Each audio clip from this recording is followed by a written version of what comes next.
Eh, El legado de Jorge Álvarez. Para un psicoanalista es un título bastante intrincado. Yo, por ahí quizás algunos venimos todavía con algunas escenas de la mesa anterior, en la que se habló de la librería de la calle Talcahuano. En un momento pensé, se habló de la editorial Zigzag, que es una editorial importante para la literatura argentina, porque si no recuerdo mal, allá por los años 38 o 37, en la editorial Zigzag en Chile se edita un libro muy importante para la literatura argentina de cuentos de Roberto Art, el creador de Gorilas, que se edita primero en Chile y luego se edita en Argentina. Entonces, como que todavía tenemos quizás algunas escenas de la mesa anterior en la que se habló de la librería de la calle Talcahuano y de alguna manera también se hizo referencia a uno de los integrantes de esta mesa, a Germán García, autor de 2 libros en el catálogo de Álvarez. Gracias, Germán, por venir. La Nina, que sale en 1968, y Cancha Rayada, que se edita entre el 69 y aparece en las librerías en el año 70.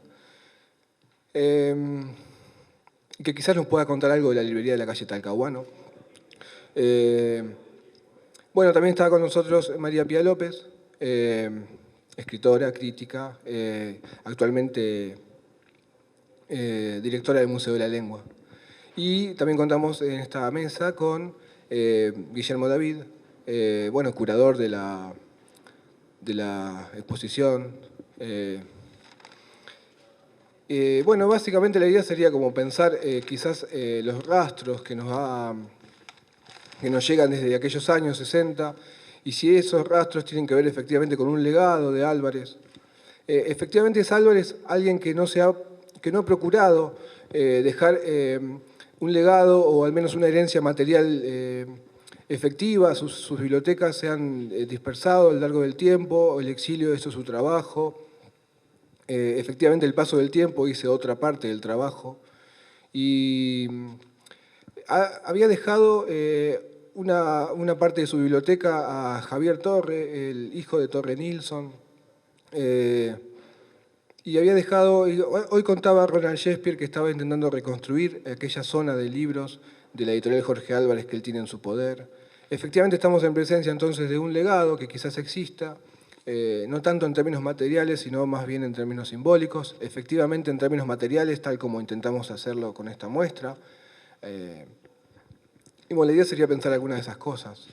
No sé si estaría bien quizás comenzar con Germán, preguntándole algunas cosas sobre aquellos años y a partir de eso pensar algunas de estas cosas. Yo respondo, no sé. Preguntar se puede. ¿Quién pregunta?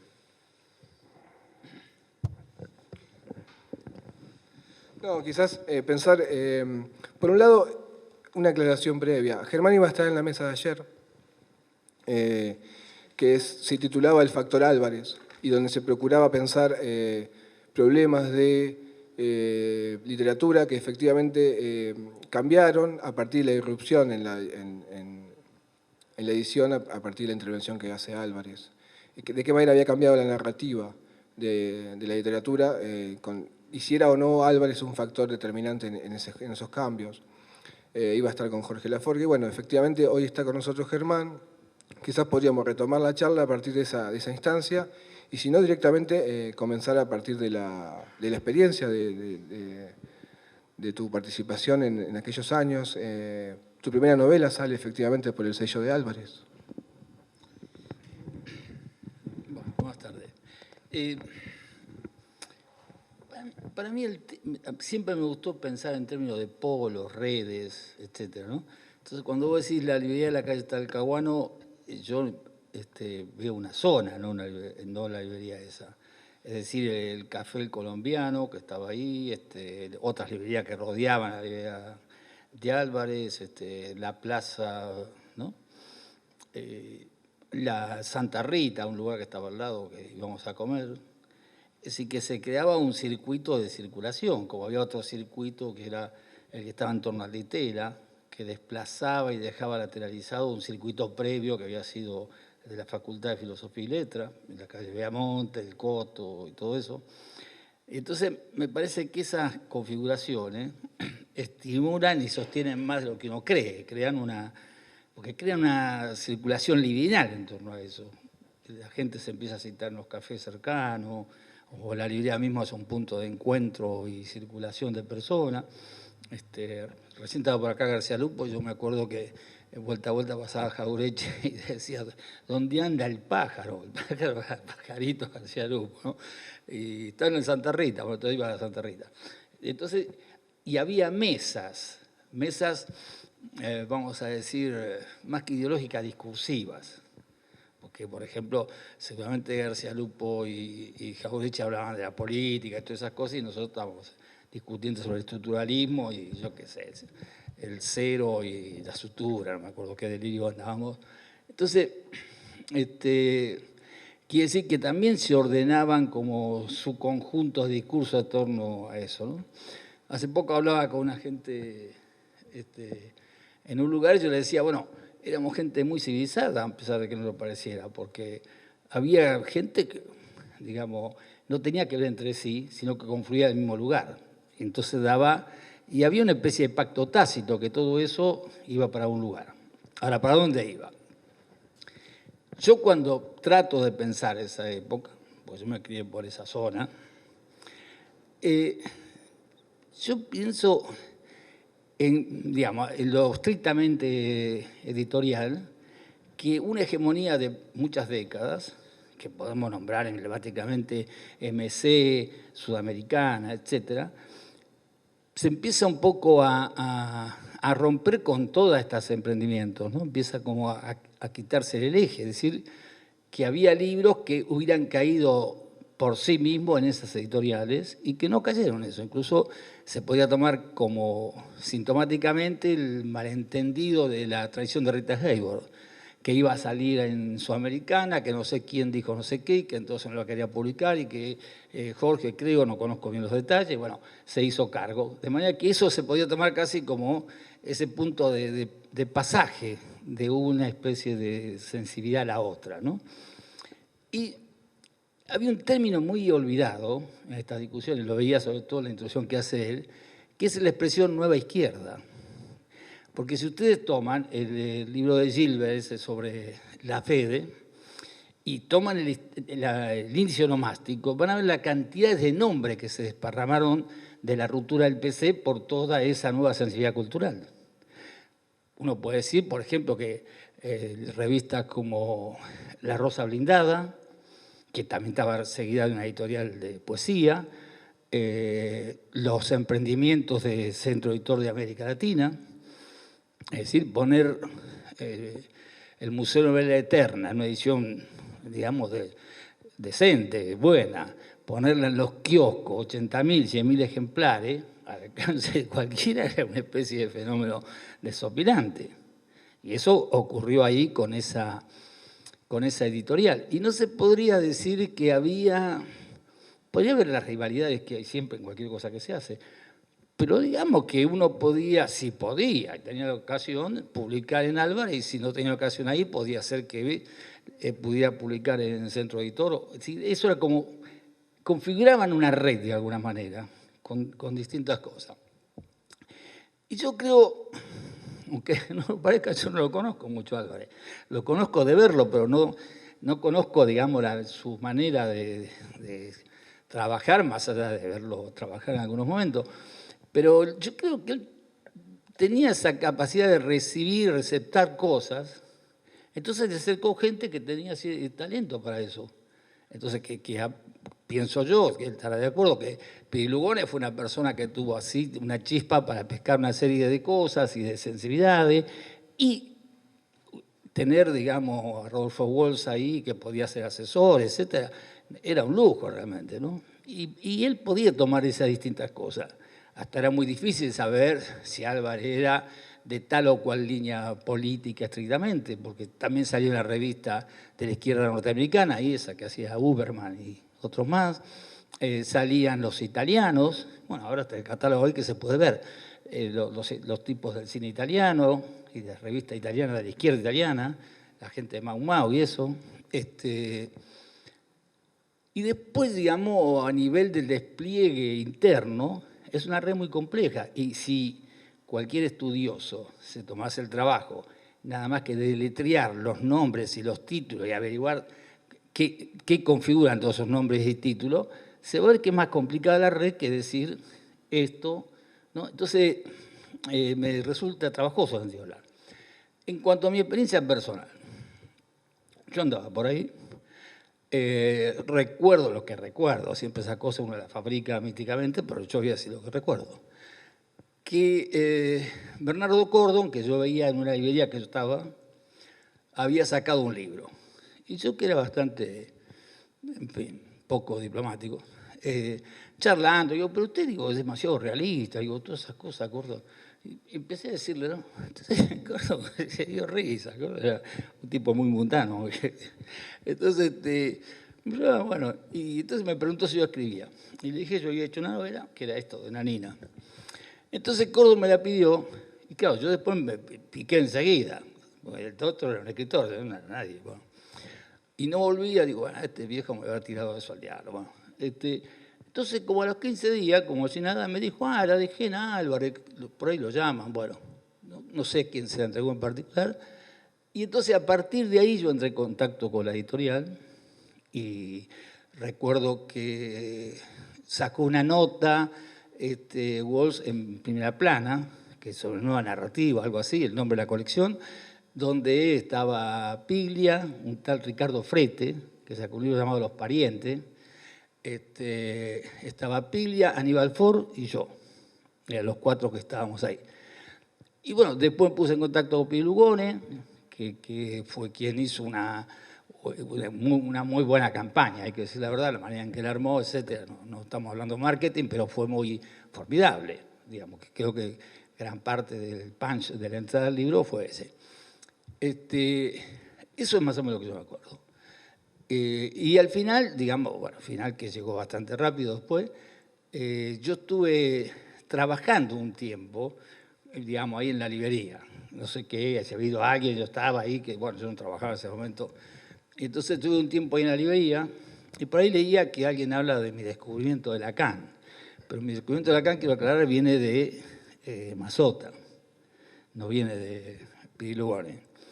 Lo que sí es cierto que yo compré, tenía una cuenta en Álvarez, y compré ahí los escritos que todavía tengo, y me puse a leer francés sobre los escritos. Digamos que quería aprender un francés sofisticado, el otro no me interesaba. Y entonces, y bueno, y todavía tengo ese tomo.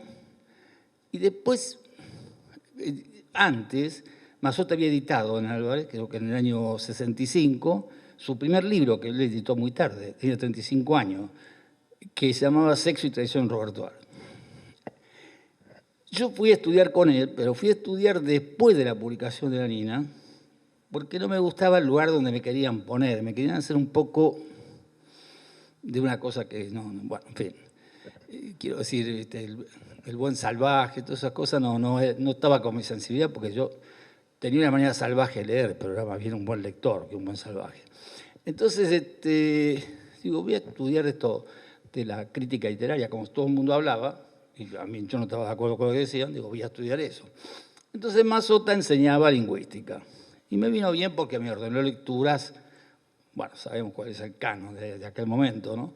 De Saussure, Jacobson, Benveniste, etcétera, etcétera. Bueno, y yo, estudiando con Mazzotta, escribo un texto que estábamos en el juicio de Nanina, sobre que yo quería promover a Lamborghini, que era inédito. Entonces le escribo un texto a Lamborghini para poner de epílogo en El Fior, que convencimos a uno que no tenía nada que ver para que aceptara el invento de una editorial ficticia y lo editara. Bueno. Entonces, sale El Fior, que yo firmo Leopoldo Fernández, no por Maceo Fernández, como muchos creen, sino por mi abuelo, que se llama Leopoldo Fernández, y sale con eso. Y yo se lo muestro a Mazzotta, y Mazzotta me pregunta si yo leía Lacan. Porque yo decía una frase fastuosa, y no sé de dónde la había sacado tampoco, que decía que la ontología fálica del padre pasa al poder de la madre. Y a Mazzotta le sonó lacaniano eso. Entonces me invitó a estudiar Lacan. Yo arrastré a la mitad de la revista Los Libros, Smuggler, que hacía poco había empezado, y a otros los arrastré a un curso con Mazota. Pero los otros estaban en pleno Derrida. Andaban con de la gramatología, la semiosis infinita, bueno, cualquier otra. Entonces la primera reunión, que yo me sentía que estaba creando un grupo ahí importante, ya se armó una pelea, como se llama Santiago Funes, que después se fue al gobierno de Allende en Chile. Se armó una pelea porque se habían venido con el libreto de Derrida contra la carta robada de Lacan. Y Mazota dijo que nosotros recién lo estábamos estudiando y estábamos muy lejos de poder discutirlo, así que encantado, mucho gusto, ahí se terminó el romance de ese grupo, por lo menos. Pero yo me quedé pegado al lado de Mazota y me dediqué a Lacan, yo ahí trabajaba ya, ¿sí? Estaba en la Walter Thompson, en la agencia de publicidad.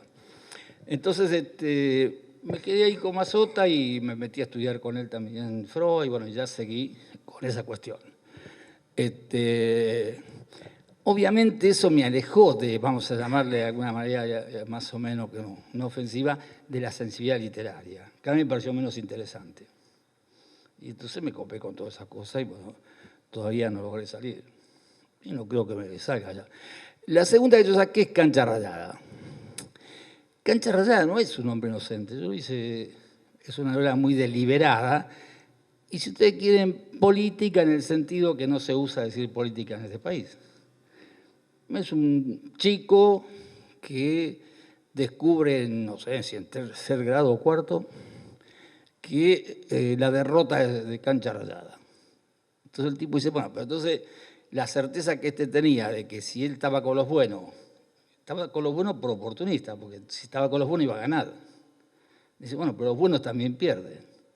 Entonces se le hace un quilombo en la cabeza, porque todo el esquema que él se había armado del San Martín para abajo se le empieza a derrumbar. Entonces, como la crisis de este chico, y es una metáfora sobre la derrota, cosa que, en fin, eran pronósticos factibles en la época, se podía pensar de manera eufórica o de manera menos eufórica, depende de cómo se situara uno y cuáles fueran las coordenadas y las relaciones que uno pusiera en juego. Yo soy muy agradecido de esa época, de Álvarez, de la editorial, de la gente que conocí, de la gente de los libros, que después yo me fui y hice Literal, que acá hicieron el facsimilar hace poco. Y yo hice esa revista como para continuar lo que nos proponíamos los libros antes que los libros fuera llevado a otro lugar por los vientos de la historia, para decirlo así, ¿no? Entonces, yo quería continuar con eso. Que sinteticé un eslogan que decía, no matar la palabra, no dejarse matar por ella. Esa es más o menos la época. Pero me parece que Cancha Rayada tiene como... Terminaba la década del 60, vos lo dijiste, 69, 70 salió, terminaba la historia de la librería Talcahuano y de la editorial, y quedaba ahí en una carpeta, todavía lo tengo, una cosa que iba a hacer para Álvarez que se llamaba Buenos Aires de los ídolos al underground. No sé si te acordás que era una especie de historia del rock nacional y de la ruptura con los modelos, que yo ponía tres paradigmas, que era como una alegoría, yo ponía Palito Ortega o La Buena Conducta, Fabio o El Desgarramiento, porque Fabio se suicidaba, revivía, hacía una película, no la iba a hacer, hacía otra canción, bueno. Entonces Fabio o El Desgarramiento y Sandro o El Exotismo. Entonces yo tomaba eso como los hijos de Gardel, digamos, los últimos estertores del gardelismo, y después me dedicaban a analizar los grupos que se caracterizaban por no usar apellidos, sino nombres inventados que sonaran a norteamericanos, en lo posible. Bueno, más o menos eso.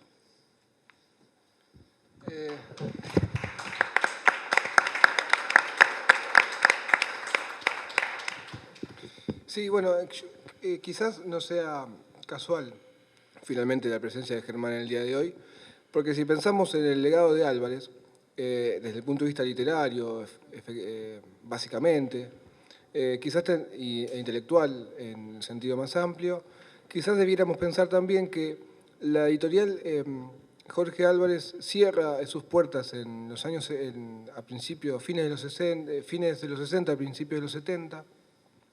Y hay una anécdota que yo recuerdo, que me la contaba un lector, un cliente de esa editorial, que contaba que cuando la editorial cierra sus puertas o declara la quiebra, había como unas fajas de clausura y muchos jóvenes se acercaban a la librería como para tratar de rapiñar los últimos libros, robarlos efectivamente. Y Álvarez como que dejaba que se robaran sus libros. Él ya había declarado la quiebra y los acreedores, si podemos llamarlo así, hacían como una larga cola y subían la escalera para intentar cobrar algo de lo que quedara. Y entraban a la librería como a las puteadas y subían la escalera, tenían alguna conversación con Álvarez, que no sabemos qué conversación era, y luego bajaban muy, muy silenciosamente por esa escalera. Efectivamente, hoy podemos ir a la librería esa de Talcahuano, que se llama Platero, y vemos la escalera Caracol, a la que imaginamos que era la escalera que subían estos acreedores. Y como que, claro, sí, yo creo que efectivamente se produce ahí una transformación en la literatura. Sería difícil pensar que si la editorial Jorge Álvarez hubiese seguido existiendo, hubiese podido seguir funcionando del mismo modo. Hubo una serie de cosas que cambian de los 60 a los 70, que también van a transformar a la literatura. Y me parece que, bueno, la revista literal es como el síntoma también de eso. Hay como una suerte de decadentismo post-boom, quizás, en literal. Pienso que decadentismo en el sentido francés, ¿no?, del término. Me asustaste, yo pensé que era en sentido castellano. En el sentido, en el sentido de lo que son los poetas sutistes, etc. Y me parece que ahí como que cambia la cosa. Y después en los 80, si hablamos del legado de Álvarez, y el legado de Mazota, el legado de montones de cosas que suceden en los 60. Disculpen, pero mucho iba a cambiar a finales de los 70, pero todo iba a cambiar, porque el desierto empezó con el golpe. Claro. Y el golpe estuvo antecedido por un quilombo que era muy difícil tener nada a partir del 73, más o menos. Yo creo que tienen que tener una cosa en cuenta que ustedes se están olvidando porque no lo vivieron desde dentro. Se utiliza eso de las décadas del 60, el 70 y todo demás, pero la fecha clave no es fines del 70, ni siquiera la quiebra de la editorial. Todo empieza a cambiar a partir del 74-75. Esos 5 primeros años de la década del 70 los podés incorporar perfectamente a la década del 60. Porque sigue habiendo ese mismo espíritu, siguen saliendo las cosas, siguen pasando las cosas y todavía no estalló la locura a los niveles que después llegó. Entonces, en el 75, sí, ya se hace público y notorio un montón de cosas que cambian efectivamente a partir de ahí toda la situación siguiente de la literatura, de los compromisos, de los estilos y de todo lo que ustedes quieran. Pero la década del 60 no termina en el 69-70. Realmente la fecha de finales, sin ponerlo exagerado, es el 5 de septiembre de 1975, cuando la gente toma conciencia de esas 35.000 personas que salieron del recital de Adiós Sui Generis y que fue la primera plana de todos los periódicos de la República Argentina. Porque ahí tomaron conciencia que había empezado una historia diferente, una historia distinta, que ya no era tan estrictamente literaria. Y eso no se subraya con facilidad, ni lo subrayan ni siquiera los críticos. Pero ténganlo en cuenta, porque si no se van a equivocar, ¿eh? La década del 60 no termina en el 69, termina en el 75. Pía. Lo que acaba de decir Jorge arruina el comienzo de lo que yo había pensado. No fue mi intención. No, por favor. No, porque cuando hablaba Germán, yo pensaba esta idea de legado. Yo nací en el 69. 69, entonces... Entonces pensaba estrictamente en el desfasaje con aquella época que nos convoca a esta mesa. Digamos que en el desfasaje de llegar a nacer en las postrimerías de todo, ¿no? Cuando todo terminó. Y sin embargo sentirse deudor, deudor de un modo extraño con esa época.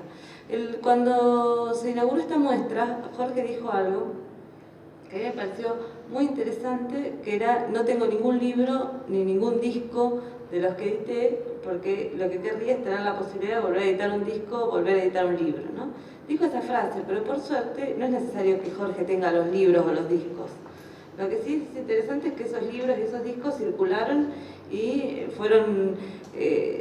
llegaron a manos de muchas personas que ni siquiera eran contemporáneos a esos discos y esos libros, ¿no? Y ese me parece que es digamos, porque hay un modo vitalista, que Jorge lo pensó el otro día, que es actuar sobre un presente fuerte en el cual cada obra que se produce interviene y modifica de cierto modo la sensibilidad, afecta de cierto modo la sensibilidad, pero este es otro plano, me parece, que es cómo le hablan a otro presente que no es el de las obras que fueron construidas, en el que fueron producidas las obras, ¿no? Y en ese sentido me parece que es muy poderosa la idea de legado para las generaciones que no vivieron los 60, que sin embargo somos herederos de la cultura de los 60.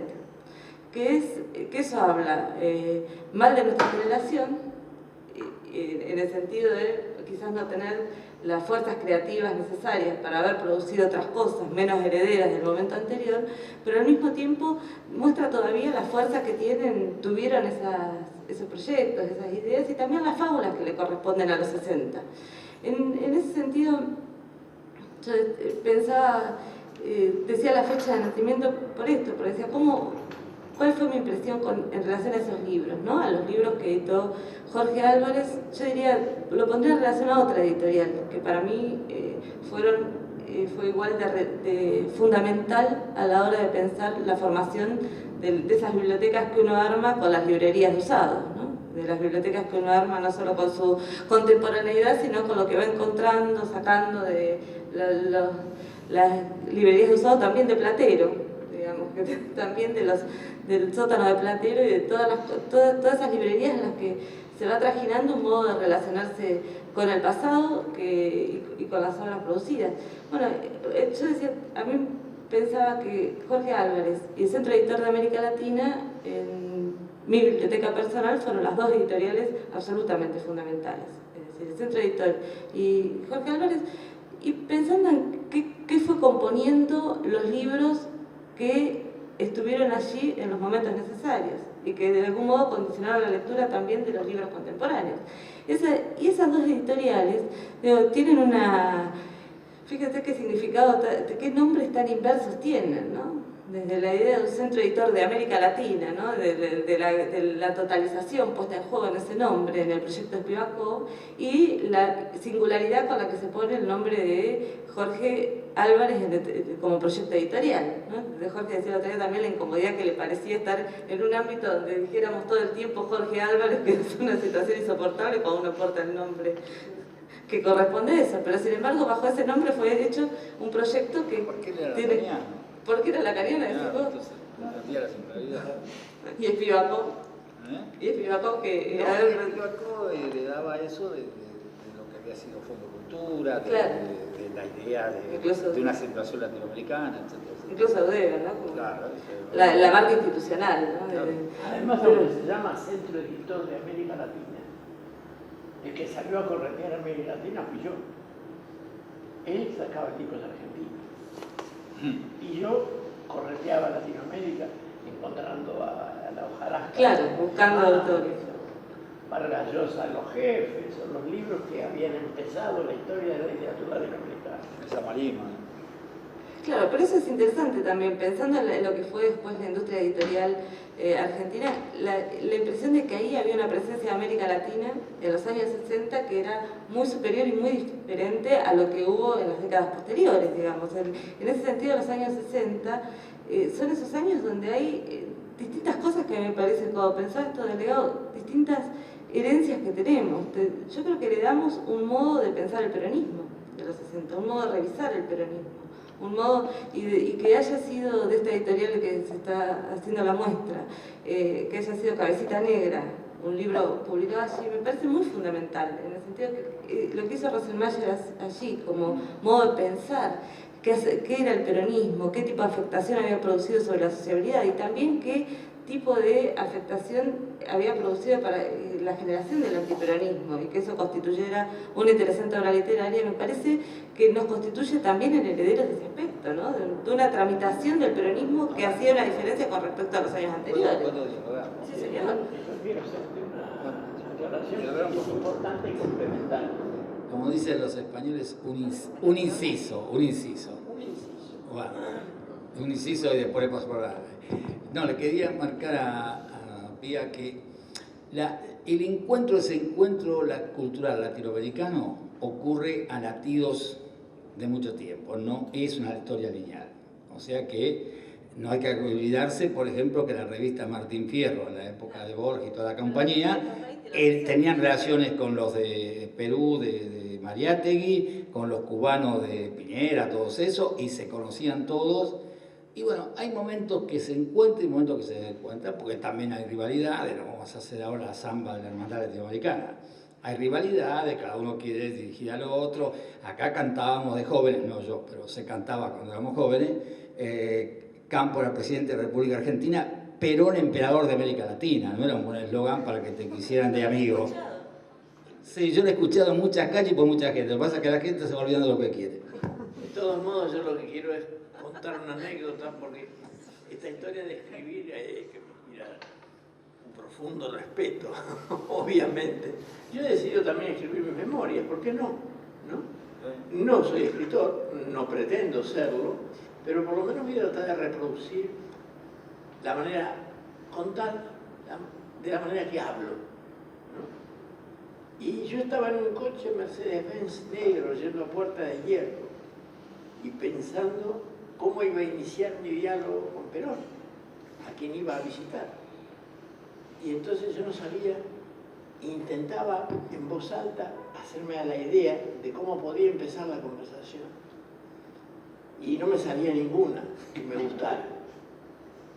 Pero llegué, entré al jardincito, pasé las vallas de López Reagan Company y terminé sentado en el living comedor esperando que llegara a atenderme el general, que salió a decirme: Jorge, 10 minutos más porque estoy atrasado con estos chicos de la Unión Ferroviaria y apenas termine con ellos estoy con usted y no tengo a nadie más, así que tenemos todo el tiempo por delante.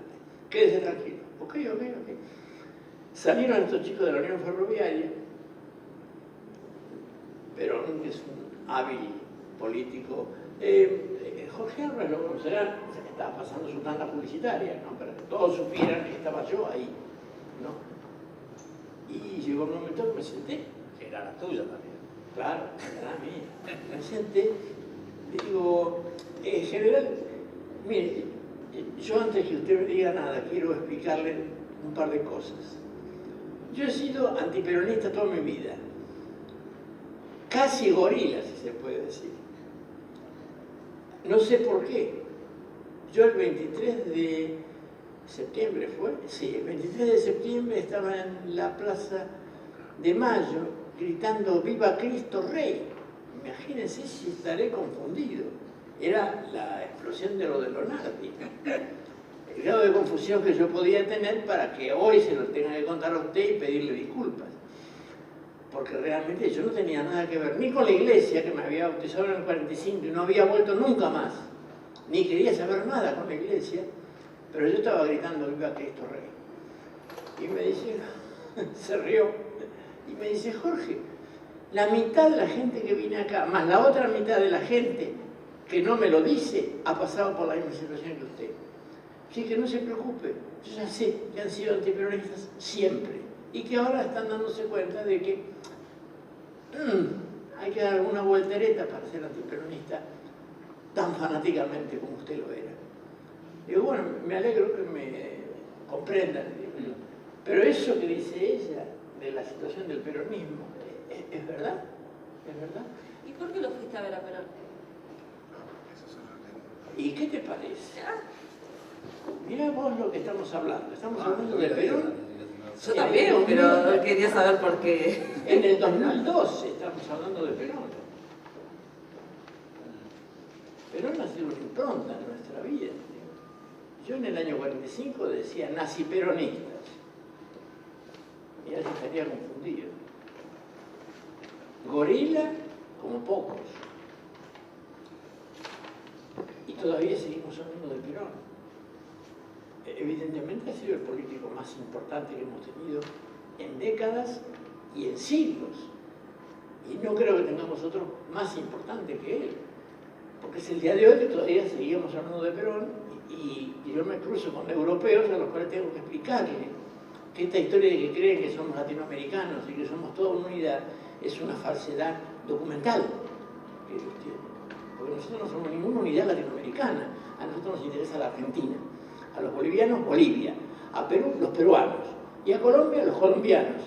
Y por ahí, a la lejanía, se puede divisar una pequeña idea de que somos todos latinoamericanos, sí, pero en realidad siempre ustedes nos han considerado a nosotros, los europeos, a los latinos, nos han considerado como una unidad, como que somos latinoamericanos. No, no somos latinoamericanos.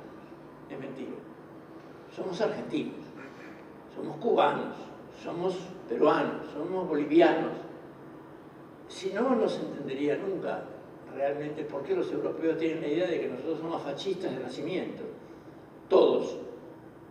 Y que además de eso hayamos hecho las cosas tan mal, tan mal, como para cargarnos al Che Guevara porque no era nada más que un revolucionario que venía a molestar al Partido Comunista.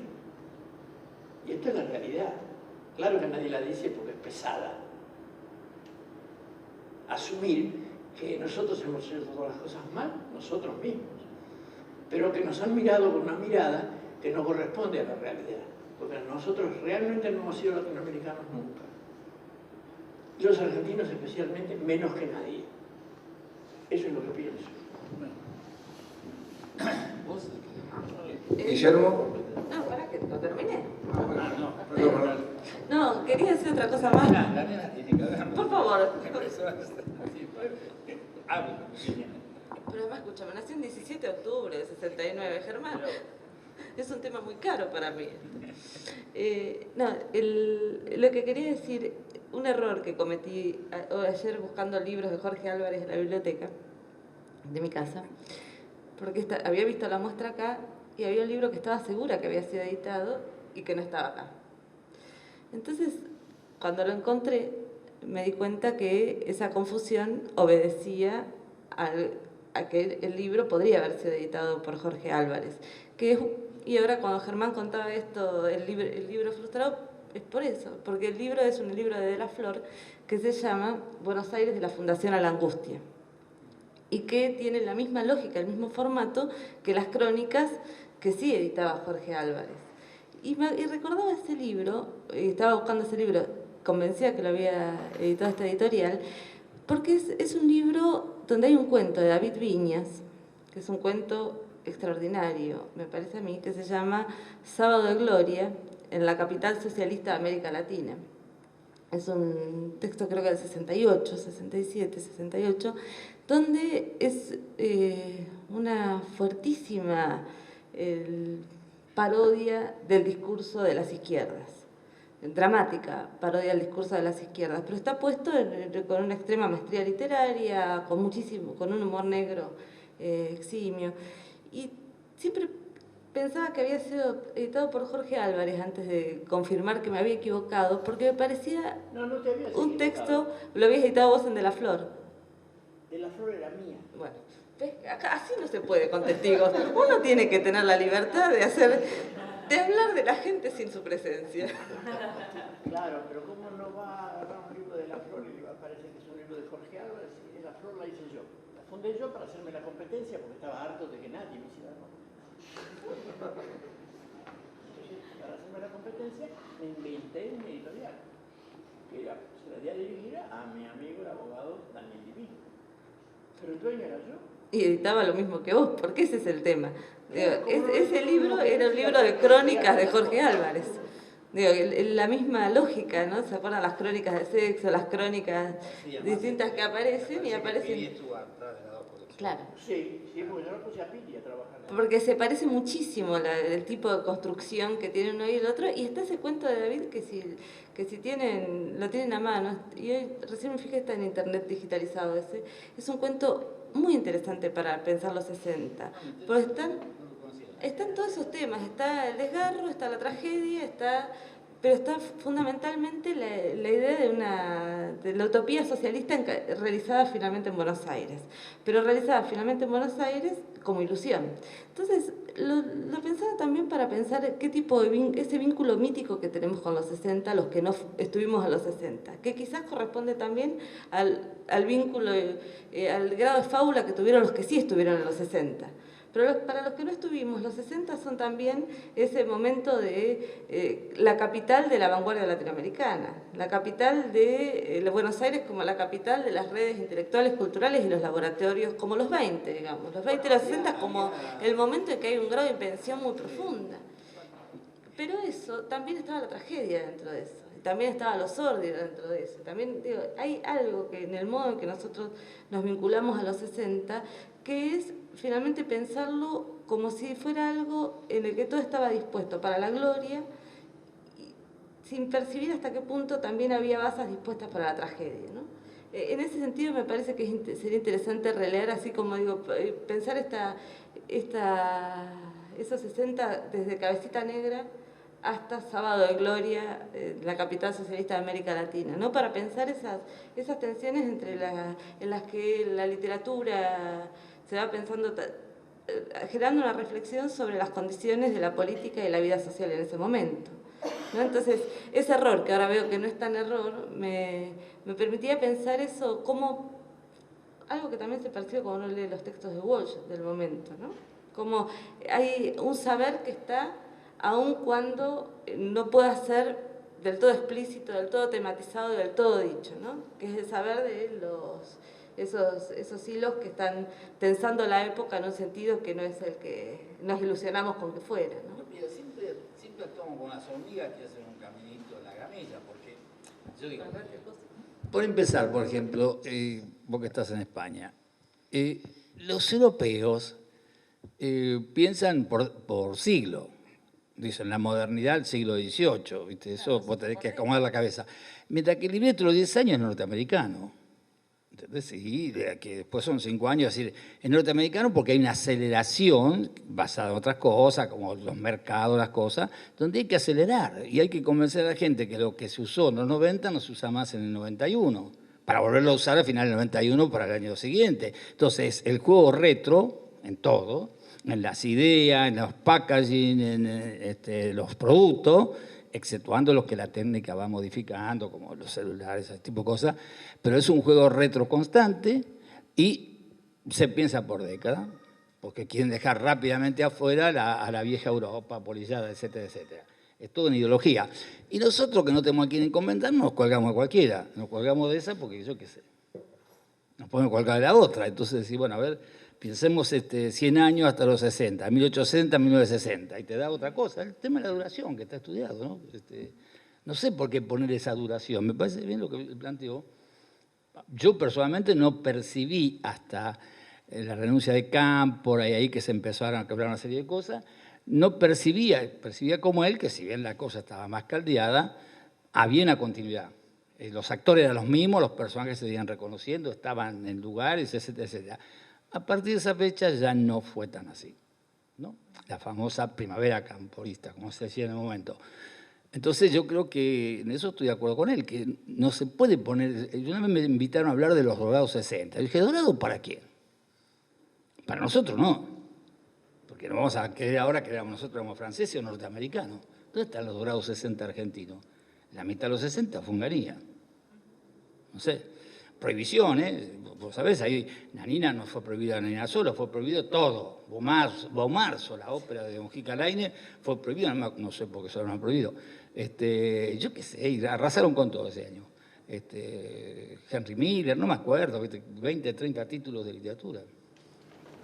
Claro, yo pienso que la Argentina siempre ha tenido esa característica tan especial que vos subrayás ahora, que de dorado nada. Nosotros nunca hemos vivido esas cosas doradas que han vivido en otros lados, pero siempre nos hemos alimentado con esa especie de seguridad maravillosa que tenemos, de que siempre somos los primeros. Cuando nadie conoce a Bergman, y los suecos ni saben que existe, nosotros somos admiradores de Ingmar Bergman. Y cuando, bueno, siempre igual, Sí, cuando la primera película de psicoanálisis que hay, no sabes cuál es, Cuéntame tu vida. Bueno, pero Nosotros veíamos Cuéntame tu vida cuando yo era una larva infecta que tenía 7 años. Pero hay que ver el revés de la trama. Cuando vos vas a un congreso internacional de psicoanálisis, siempre hay el francés que pregunta ¿cómo se habrá traducido Freud por primera vez? Y salta el En la niño que dice Argentina, señorita, señorita, es en español, en castellano, ¿no? Dice el otro. Lo que no dicen es una cosa, que desde Dubélé le dijo a Francisco I, no hay que traducir porque es el servir con los extranjeros, hay que imitar. Y los franceses hacen la tragedia francesa, al modo griego, pero no se ponen todo el país a traducir griego ni a hablar en griego.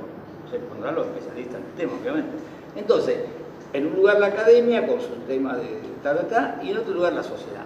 Y los franceses, cuando se tradujo Heidegger, El ser y el tiempo, que fue por una infidencia belga, que los belgas siempre son el talón de Aquiles de ellos, que tradujeron en el año 72, El tiempo, los franceses lo leyeron como que Heidegger era un discípulo de Sartre, pues ya se lo habían afirmado todo.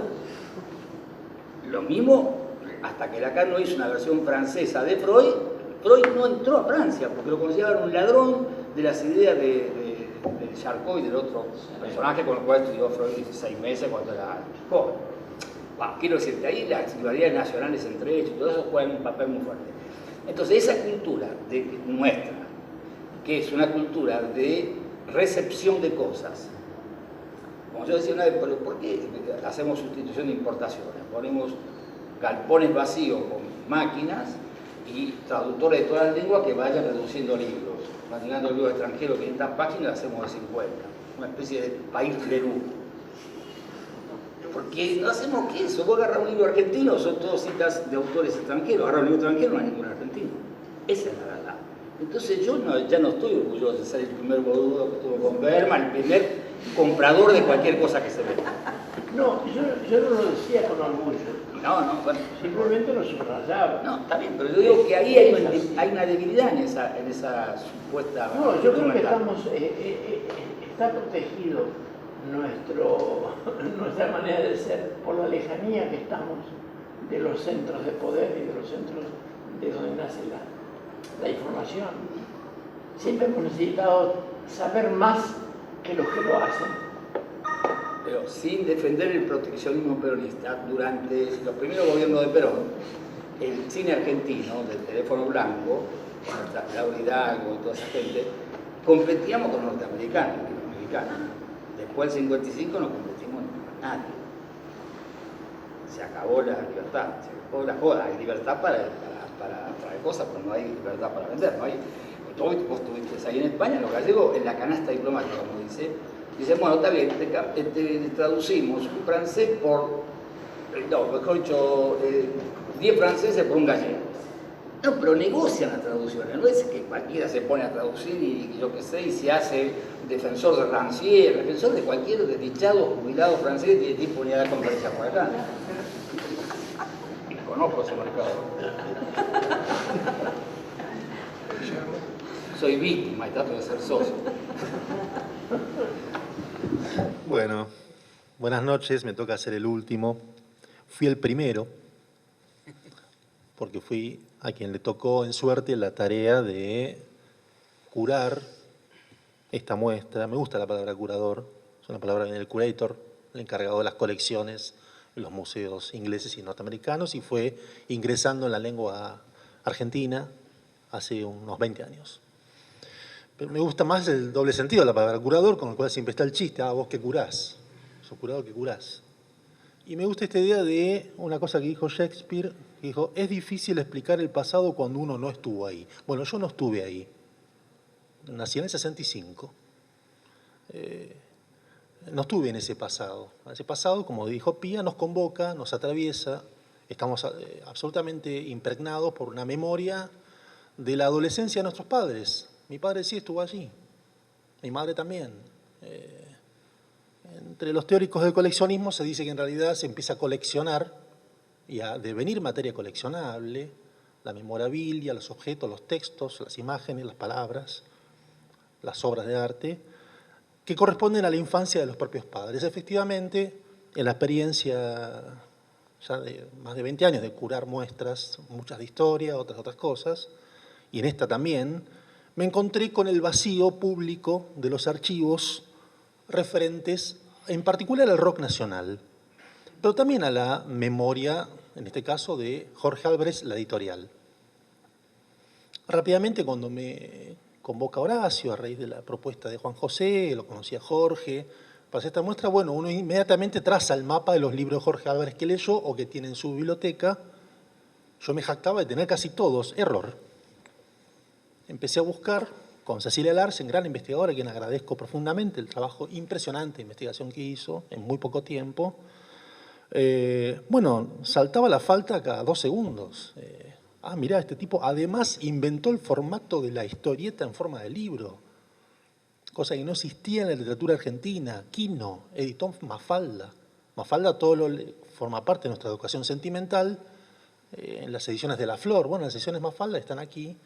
Las inventó Jorge porque lo veía, me lo contó en mi casa, la noche de la tormenta grande.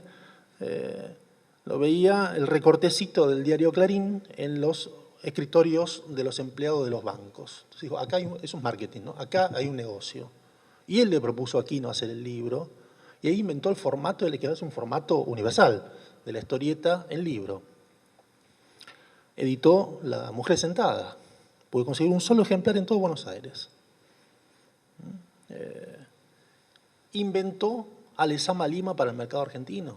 Paradiso, editado por De la Flor, fue editado por Jorge Álvarez, antecedido por esa antología extraordinaria que Jorge fue a buscar a Cuba.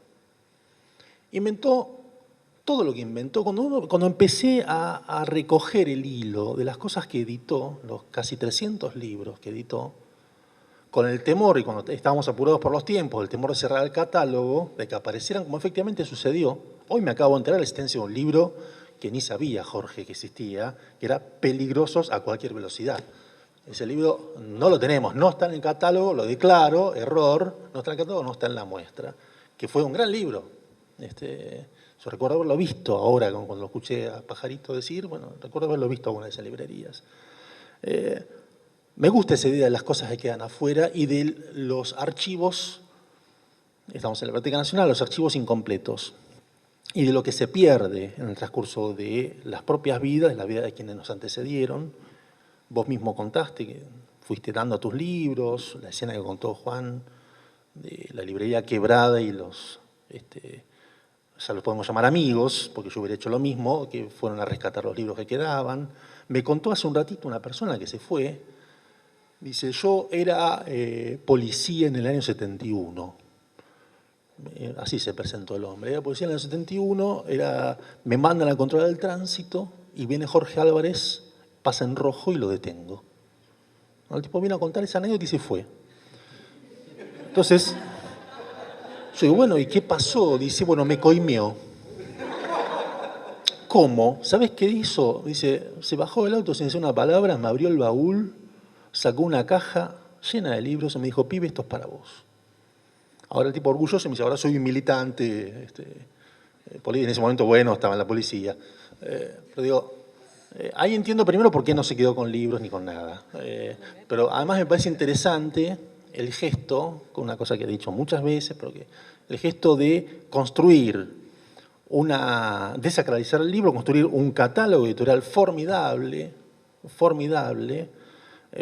hecho para intervenir en la realidad y quemarse en esa realidad, disolverse en el movimiento histórico. Cuando empecé a pensar esta muestra, me surgieron 2 imágenes que están a sus espaldas. Una es aquella que está deliberadamente difuminada, quemada a negro, que es, cualquiera dice, varios me dijeron, es un recital. No, es Ezeiza. Son las juventudes acudiendo a recibir a Perón. Es Ezeiza, pero tranquilamente podría ser los recitales de la cancha River de estos días. Digamos. Y la otra fue un juego que suelo hacer cuando no sé qué hacer, que fue, bueno, tomar las palabras que rápidamente me vienen a la memoria cuando digo años 60 y 70. Entonces son ese collage que hay ahí atrás. Horacio me dijo, es un bochorno, es dificilísimo, es ilevantable. Claro, está desde Ringo Bonavena hasta el ERP 22. Digamos, desde Elvis hasta Juan 23. Hay un libro aquí hecho por Rodolfo Puigros sobre Juan 23.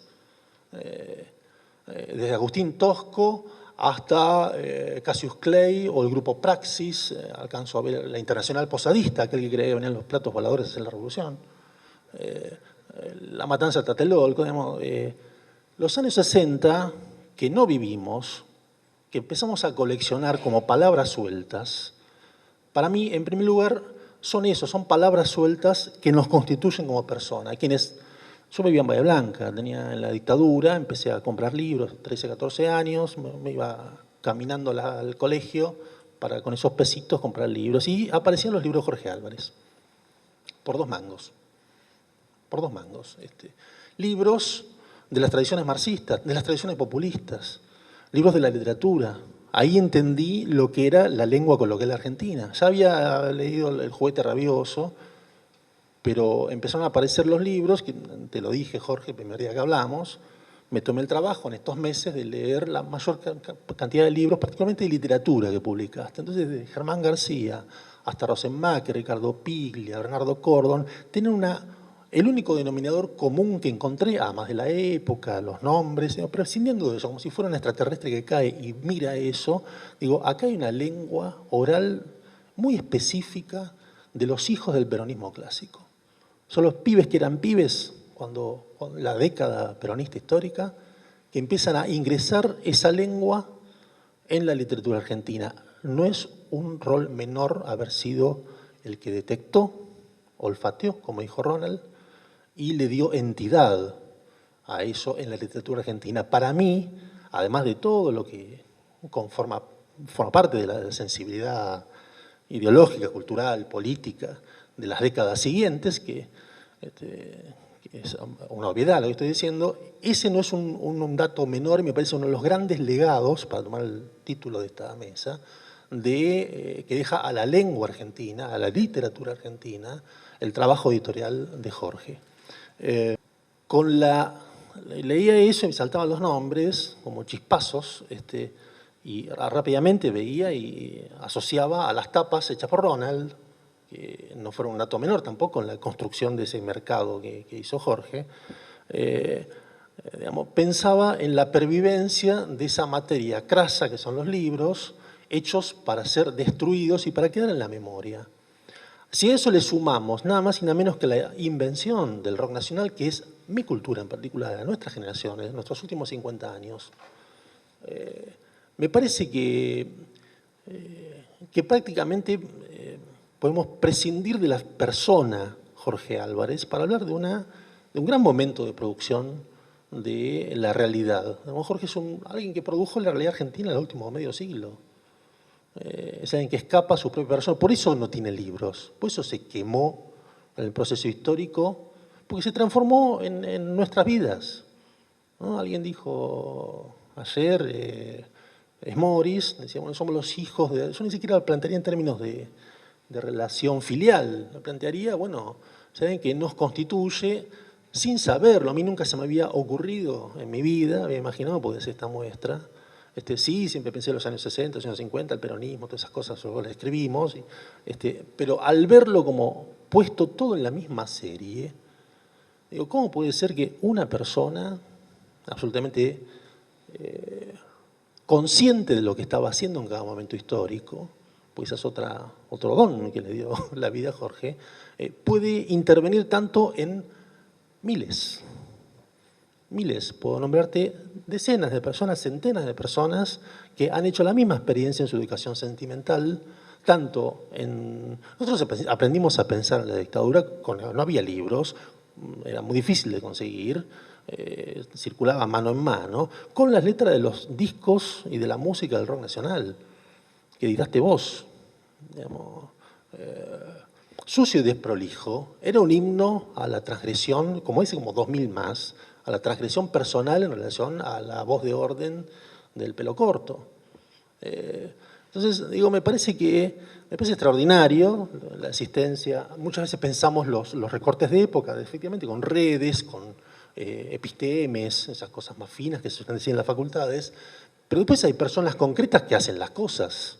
Lo que decía ayer, me preguntaban en la radio, bueno, pero si no lo hubiera hecho Jorge Álvarez, bueno, pero lo hizo él, y se le ocurrió y lo desarrolló y lo desplegó, atravesando la historia del último medio siglo, sabiendo que lo estaba haciendo, además. Si uno lee las declaraciones de las revistas Pin-Up, de la revista La Bella Gente, Jorge sabía exactamente lo que estaba produciendo.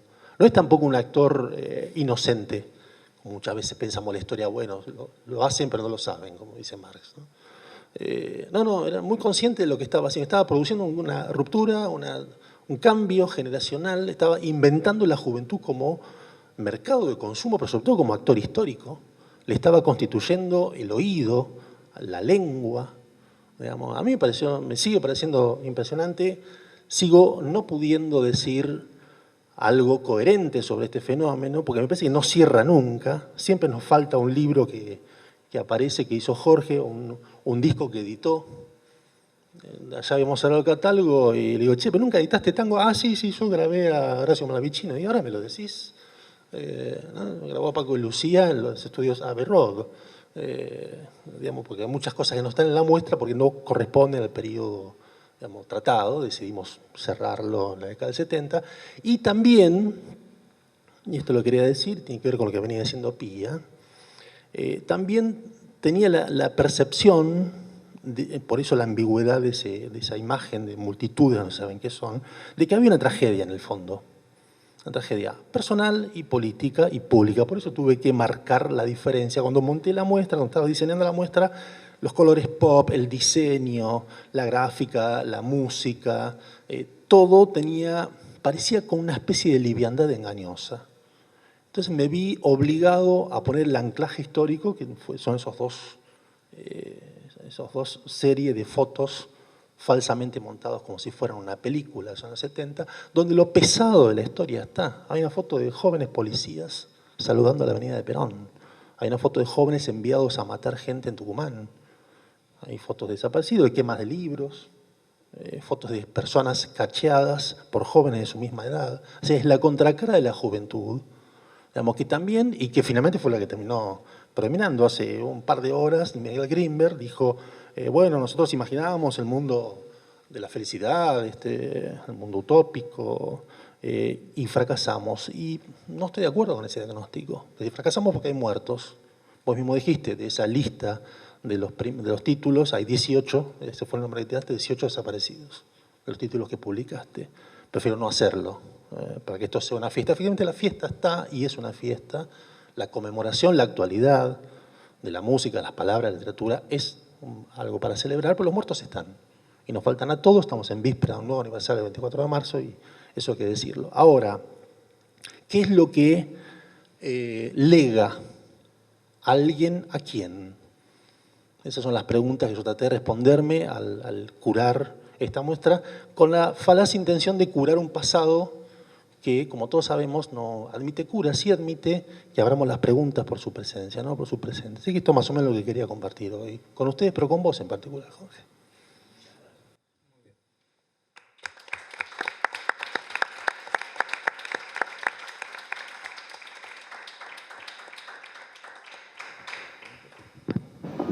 Bueno, ¿alguna pregunta? Jorge Álvarez un día. Que todo esto empezó porque vos apareciste un día con Jorge Álvarez que no lo conocíamos. Sí, eso es otra historia, quedará por ahí en el tintero en esta ocasión.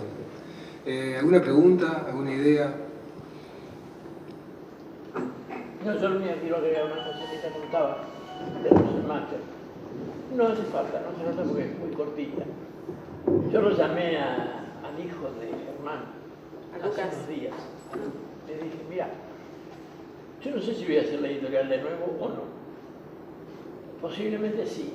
Si es así, a mí me gustaría editar las obras completas de tu padre como mi primer libro. Porque mi primer libro, cuando fui editor, fue Cabecita Negra.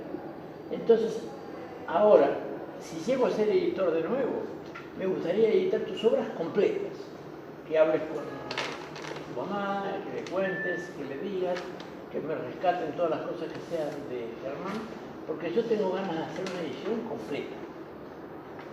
Y me dijo que sí, que le encantaba la idea. Y me pareció una buena idea mía, ¿no?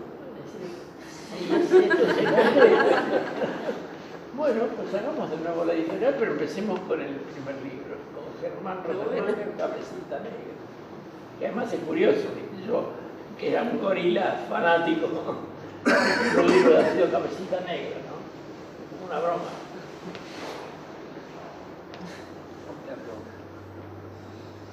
Bueno, parece que no. Bueno, si no hay nada más, entonces No logramos despertar ninguna pregunta. simplemente decir una idea nomás. Antes de que terminen las jornadas estas, me parece quizás pertinente nombrar a Oscar Terán, que escribió ese libro en nuestros años 60. Ya que se discutía la cuestión de las décadas, creo que en los años 60, para Rogelio García Lupo, en la revista Lucha Armada, decía una vez que los 60 terminaban en el año 70 exactamente, con el asesinato de Aramburu, porque ahí empezaba otra historia. Pero para Oscar Terán, sin embargo, los años 60 serían años mucho más largos. Es una década larga que dura 20 años.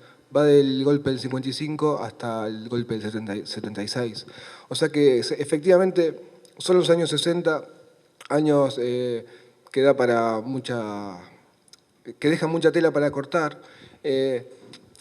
Estoy pensando ahora en relación con el legado, estaba pensando una cosa que me decía Horacio García, un editor, que cuando empieza la democracia en el 83-84, en el 83-84 los libros que se comienzan a vender en la calle Corrientes son aquellos libros que habían quedado saldados a partir de la censura en los 70.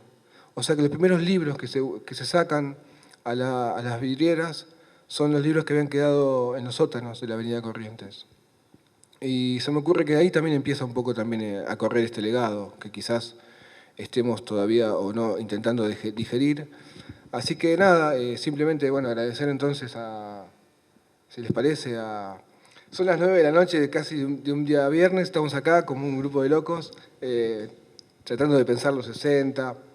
Se me ocurre que está bueno, ¿no? Quizás agradecer a la biblioteca por la posibilidad de haber compartido estos momentos. Sí, lo único que no coincido es que no es un grupo de locos, es un grupo de cuervos. Bueno, entonces eso. La biblioteca, por supuesto, no hay que decirlo. O sea, por supuesto. Bueno, entonces sí, entonces agradecer a todos la presencia, la posibilidad de haber compartido estas jornadas, gracias a todos los presentes y bueno, gracias a Jorge por haber vuelto y habernos hecho pensar algunas cosas.